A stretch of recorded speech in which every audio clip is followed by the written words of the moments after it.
Okay, so let's get into it.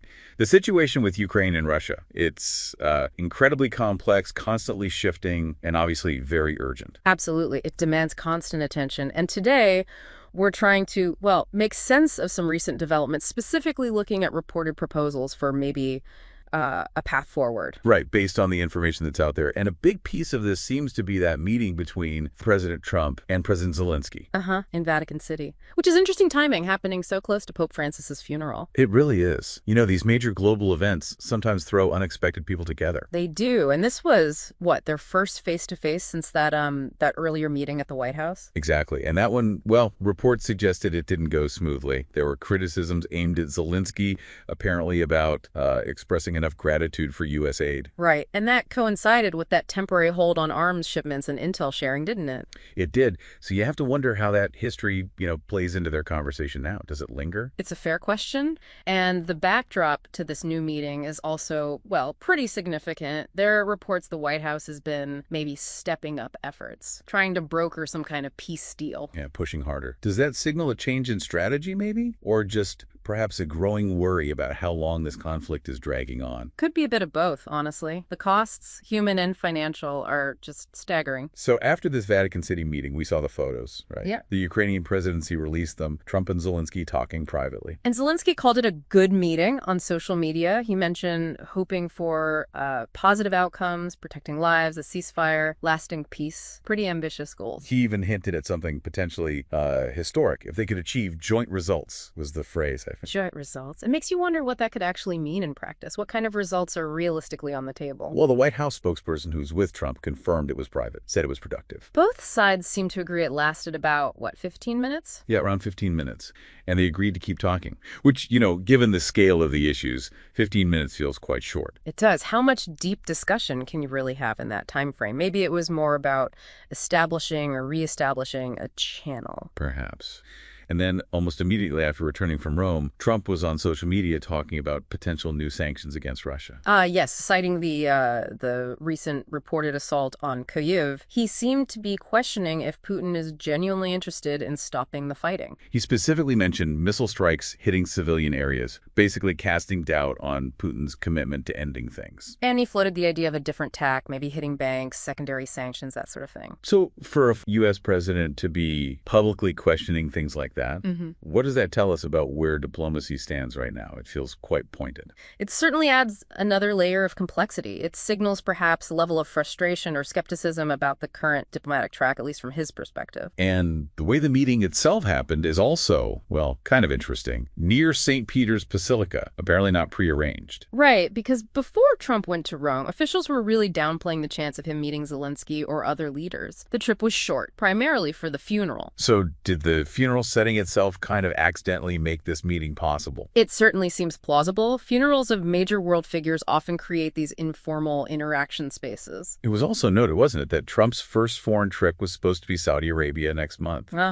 But Pope Francis's passing changed the plans, sending him to Europe first, a continent he's often been critical of. And even the seating at the funeral played a role, apparently. Alphabetical order by country name in French put him next to leaders from Estonia and Finland. Right, brief chats there. And also, apparently, a quick exchange with Ursula von der Leyen from the European Commission. They hadn't spoken since he returned to office. These small, almost incidental interactions, they can sometimes have wider ripple effects in diplomacy, can't they? Definitely. Sometimes just a brief, informal word can open doors or smooth things over later. Now, beyond just Trump and Zelensky, there are these broader reports about U.S. involvement. Yeah, suggesting the U.S. is really leaning in, maybe even warning they might pull back from talks if a deal doesn't seem possible soon. And Trump himself saying Russia and Ukraine were reportedly very close to a deal. That feels optimistic, maybe. It does. And his special envoy, Steve Witkoff, apparently had a long meeting, 3 hours with President Putin just before that. Which a Russian aide called constructive and very useful. So you have these seemingly positive signals, but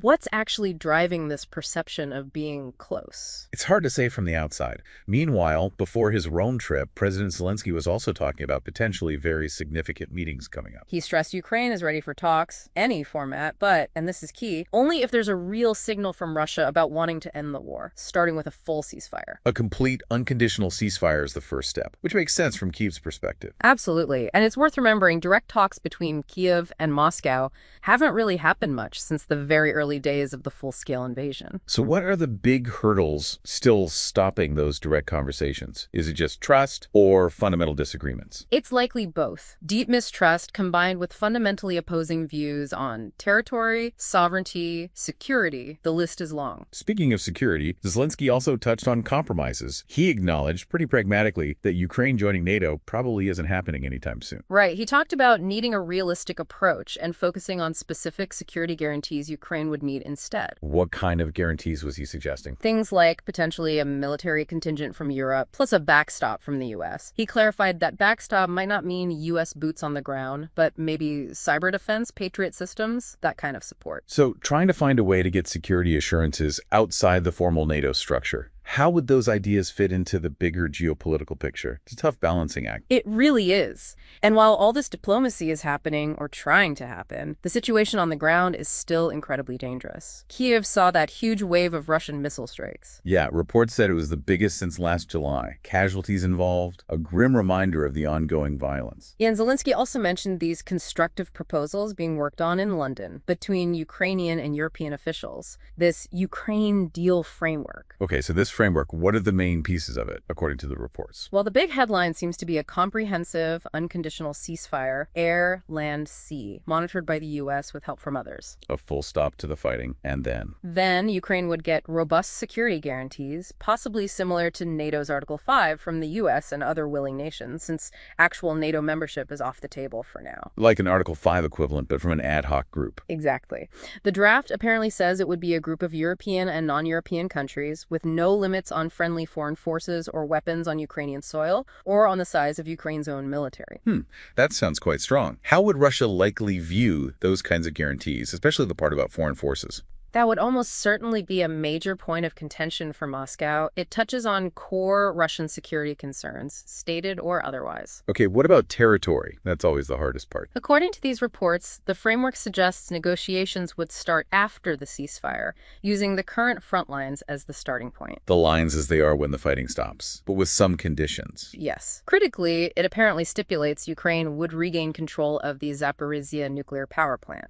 That's a huge point, given the safety risks. Absolutely. And what about minerals? There was talk of a U.S.-Ukraine minerals agreement. The framework reportedly says Ukraine gets full financial compensation for that, possibly using frozen Russian assets until Russia pays for damages. Using frozen assets. Another element Moscow would strongly object to, presumably. Almost certainly. It raises complex legal and political issues. Now, what's not mentioned explicitly in this reported framework? Crimea. Significantly, it doesn't seem to directly address Crimea's status. That's interesting, because previous reports floated ideas about the U.S. maybe recognizing it as Russian territory. Right, but this framework apparently doesn't require Ukraine to do that. And Zelensky himself has been very firm. Recognizing Russian control of Crimea is unconstitutional for Ukraine, non-negotiable. He acknowledged they can't retake it militarily right now, but pointed to sanctions, economic pressure instead. So leaving Crimea out of this specific framework, does that mean it's being kicked down the road? Or is it just too big an obstacle to even put in an initial draft? Hard to know. It could be a strategic omission to allow talks to start elsewhere, or it could be a sign that there's just no common ground there at all yet. And amidst all this, there are also reports that Trump himself has been finding mediating a deal harder than maybe he expected, expressing some frustration privately. That wouldn't be surprising, given the complexities we've been discussing. Yeah. And then on the ground, you have Putin announcing Russian forces retook control of the Kursk border region, where Ukraine had apparently launched an offensive earlier, but Ukraine's military immediately denied Putin's claim. They said their defensive operations in Kursk are still ongoing. So a direct contradiction. Exactly. It just highlights how difficult it is to even get a clear picture of the battlefield reality, which obviously impacts any negotiation prospects. These conflicting narratives really muddy the waters. Definitely. Okay, before we wrap up, maybe we should quickly recap the main points we've covered. Good idea. So we discussed the Trump-Zelensky meeting near the Pope's funeral, and Trump's later comments questioning Putin's intentions and hinting at more sanctions. Right. And then this proposed Ukraine deal framework, the ceasefire, the security guarantees outside of NATO, using current front lines for talks, but getting Zaporizhzhia back. The minerals deal, potentially funded by frozen assets, and importantly, the apparent non-mention of Crimea in this specific draft. And finally, the conflicting claims about the situation in the Kursk region, which just underscores the ongoing fighting and the information fog. It all paints a picture of intense diplomatic activity happening alongside fierce conflict, with no clear resolution in sight yet. Absolutely. So to sum up, things are clearly very tentative. Despite all the talk and these reported proposals, there are obviously huge hurdles remaining. Massive challenges. The gaps between positions on key issues, the violence on the ground, it's a long road. Which really makes you think, doesn't it? Achieving a peace that's truly lasting and feels equitable to those involved in a conflict this deep-rooted, it's an immense undertaking. What does that kind of peace even look like in practice here? That's the crucial question, and probably one for longer reflection. The path forward is anything but clear. Indeed. Well, if you found this discussion helpful and want to keep following these complex global situations, please do consider liking this and subscribing for more analysis. Your support helps us continue these conversations. Thank you for tuning in.